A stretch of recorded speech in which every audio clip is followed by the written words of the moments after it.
middle school is tough for a majority of kids. I think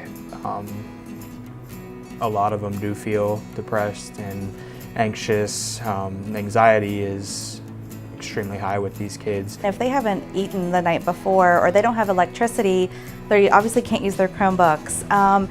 If they are the one taking care of their little siblings, because maybe mom and dad are trying their best, but they're at work and work a second shift job, and so siblings are taking care of each other. They just come in here dragging, and they have sometimes they just have no one to talk to.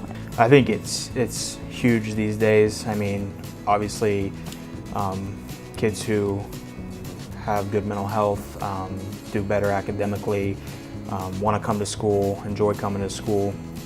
So I think that we here in the school district, want that for all our kids. I think the kids, for one, are a lot more open to talking about things that are going on with them. They're a lot more likely to come down and ask me for help, from simple things of just I had a fight with my best friend to much bigger issues that are going on at home, but they're so much more willing to have those conversations. Kind of that stigma has gone away, so they're more interested in being in groups, and when I ask them if they'll be involved, they're a lot more excited and engaged in it. I think it's important that every staff member, and including the parents, be able to recognize what those kids are feeling at those times and be able to address it appropriately. Not every kid's going to need counseling, but every kid, needs somebody to be there to talk to. The fun thing about it is I get to see the kids here at school, but I also get to have contact with the families.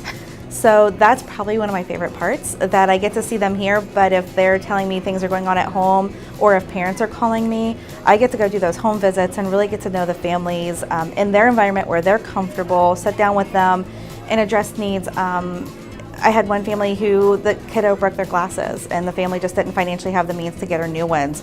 So I was able to find community resources and get her brand new glasses, so she didn't have to worry about those kinds of things. Kids with anxiety and depression, and kids going through some personal stuff at home, how do you concentrate with that amount of trauma, and then a teacher saying, you got to read chapter 5 and do these assignments when you can hardly concentrate on just staring down at your desk. So I think those kids are going to suffer academically from that, so I think it's important that we address those concerns.